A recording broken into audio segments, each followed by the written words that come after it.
کندهار کې د ربانیه نورانیه مدرسې څخه 380 تنه فارغ شول. په کندهار کې د ربانیه نورانیه مدرسې څخه 380 تنه فاضلان، قاریان، حافظان فارغ او د فضیلت پګړۍ ور وتړل شوې.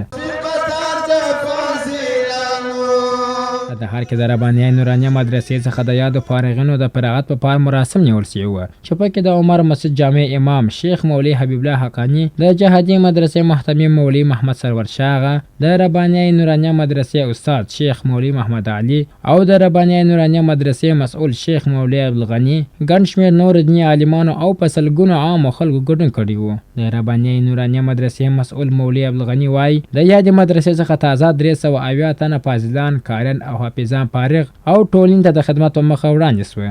تقریبا 325 فاضلان او 10 حافظان 15 قاریان دا فارغ شو. په ورته وخت کې د کندهار د جهادي مدرسې محتمم شیخ مولوي محمد سرور شاه وویل نن چې موږ او تاسو پر کوم موقف یو دا ټول د شهیدانو د قربانیو او د الله جل جلاله د نصرت پایله ده، نو موږ او تاسو باید په خپلو منځونو کې اتفاق او اتحاد وکړو. نو مولوي له فارغ فاضلانو، قاریانو او حافظانو وغوښتل چې د اسلام خاورې خلکو د خدمت لپاره د الله هم نورې زده کړې وکړي او ځانونه یې پیاوړي کړي. په قصد په خپل استعداد نه بلکې د الله جل جلاله په یو انعام باندې الله جل جلاله فاضل کړی. د دغسې شیخ المشایخ چې نن ودې مجلس ته حضور لري یا نور شیخان، د دغه شیخانو دې مبارک. د دې ترڅنګ یو شمېر دیني عالمان هم فارغ طالب عالمانو ته مبارکي ورکړه او له هغوی څخه یې غوښتنه وکړه چې د ترلاسه کړي دیني زده کړو څخه د اسلام خاورې او خلکو د خدمت په مخ کې ښه ګټه پورته کړي. دغه د علماو شان دا په معاشره کې، دا په امت کې، دا د مځکې لپاره ستوري دي.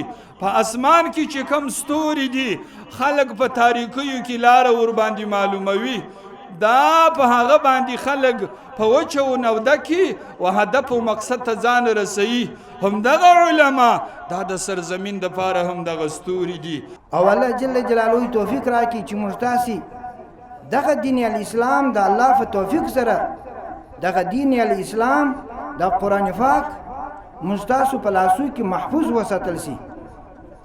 مسلمانانو دعا یې وکړو و ټولو مسلمانانو ته، د دنیا چې څومره مسلمانان دي هغو ټول مسلمانانو ته باید موږ تاسې دعا وکړو او خاص کر موږ تاسې د دغه وطن چې کوم اسلامي نظام راغلی دی، قرآني نظام راغلی دی، شرعي نظام راغلی دی، باید ودې ته موږ تاسې په شپه او په ورځ باندې دعا وکړو چې الله جل جلاله قایم او دائم یې وساتي.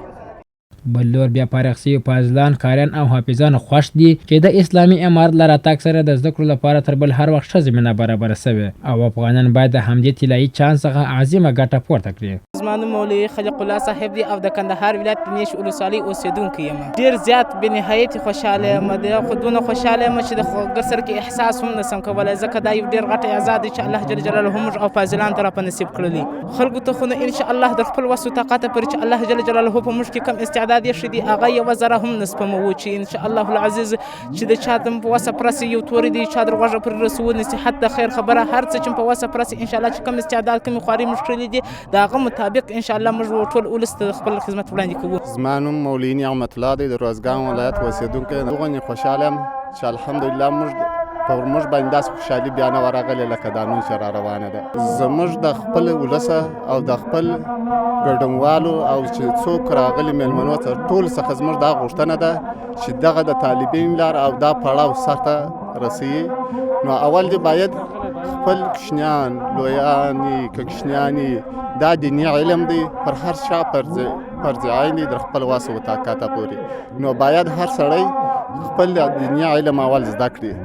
د اسلامي امارت د مشرتابه د حکم پر اساس د دولتي دیني مدرسو ترڅنګ خصوصي دیني مدرسو ته هم ځانګړې پاملرنه شوې چې د چارو د لار ښه سمون په مخه د هیواد په کچه د دیني مدرسو لپاره زرګونه د استادانو رسمي کوډونه خصوصي دیني مدرسو ته ورکړه، نو ځکه یې تر بل هر وخت فعالیتونه ډېر او منظم دي.